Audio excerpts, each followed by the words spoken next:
Well, folks, just when you thought things could not get any more wild in this coronavirus-induced off-season of tennis, we had Indian Wells canceled, Miami canceled, the 6-week ATP sanctioned time off of tennis, which was going to take out Monte Carlo and Barcelona.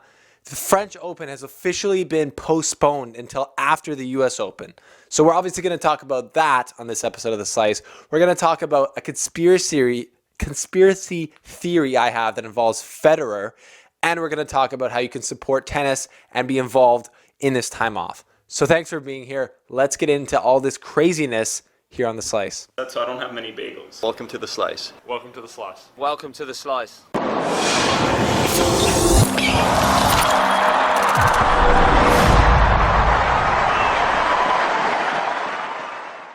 Well, tennis fans, it is a very interesting time to be alive, to say the least. I've never seen anything like this, and I don't think anyone really has. So first off, I hope that you're all safe, feeling well, and practicing some social distancing, as they say. I obviously am, because I'm always here alone making these videos. Just kidding. We're having lots of fun here. But lots of things are just different developing around the world. And in Europe, I don't know what the situation is like, but here in Canada, lots of stuff shutting down. No events over 50 are allowed anymore, especially in BC.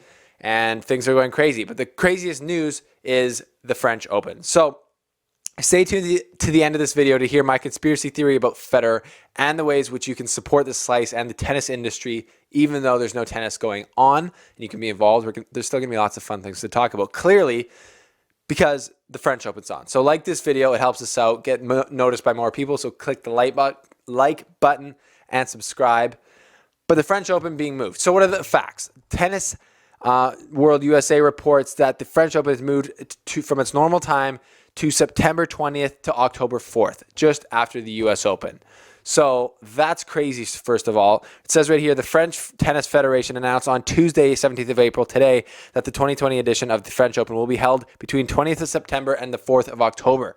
So we're moving the French Open out of the clay swing to after the US Open, which hosts a number of different problems. And just right off the bat, I don't think I like the decision. Earlier, yesterday on the show, the Front Row Show, which you should all subscribe to and help out the Slice and join our family as we huddle together during this time, I said that I think before the news came out, I said that the French Open should happen. It's 2 months away. I feel like we don't know what the future holds. So if what happens, we get over the hump of this virus and we come down, the French Open should happen. Even if it's not all better, they can just play it with no crowd, because they can still make tons of money off of the advertising rights and things like that. And they could screen all the players, all the ball kids, all the people that come into this tournament.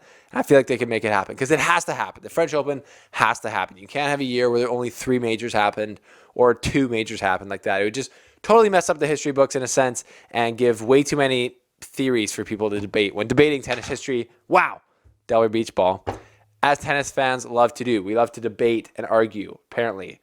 So I said the French Open has to happen. So the French Tennis Federation, in classic form, does something unprecedented. They move it after the French or the US Open. So how weird is that going to be? We're playing Wimbledon because Wimbledon just announced that they're planning to run the championships. And I don't know if Brexit affects this, because they're not technically part of, I think, the European Union anymore, Britain. They can kind of do their own thing. I feel like they might do that just because of the Brits. Back the Brits. Yeah, the LTA. Back the Brits. Friend of the show, Dan Evans and Cameron Norrie will be psyched on that. I hope Wimbledon can work, but you never know. We never know. I'm not going to pretend to know anymore what the future holds. But so Wimbledon has announced that it's continuing to plan, but French Open being after the US Open is just weird, because going from the American hardcourt summer, which we assume will happen, the US Open's kind of slower hardcourt, then go all the way back to France with barely any time to practice. Pretty wild, unprecedented. I think that would hurt Rafa Nadal, because he usually gets a bit more injured by that time of the year, slows down. I mean, he's been dominating at the US Open, but that's back-to-back. That's pretty crazy. He'll still obviously be the massive favorite. We don't know what the Grand Slam race will look like at that point, but that's just going to be wild. That's going to be wild. I don't know what's going to happen. Maybe the disease will quickly decline and they'll be able to do the French Open at its normal time, but I don't think they will, because they already made that decision, it looks like. So very interesting times. I don't know if it was the greatest decision to move it, but I'm obviously no expert. Like I said before, I'm not pretending to be a doctor or anything, but I think they should have tried to make it work at the normal time, but I understand the move. It's obviously a business move for them. So Now thinking about my guy Federer, who we just posted the most ridiculous video on our Instagram at the Slice Tennis. Follow us there, of his hand skills on clay.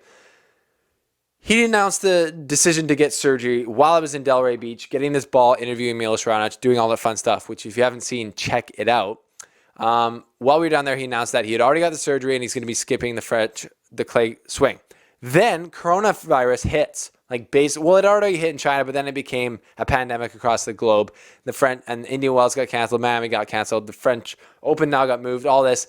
And Federer, did he know about it beforehand? Is he somehow causing this mix-up? Did he just know? Can he see into the future? Does he know more about Corona than any of us? I don't know, but that's kind of my conspiracy. He's not missing any points now because, as far as we know, they're just dropping points now. So there's just going to be less and less and less points, which affected him big time in Indian Wells, Miami, but it didn't really matter anyways. I don't think he's really playing for rankings anymore.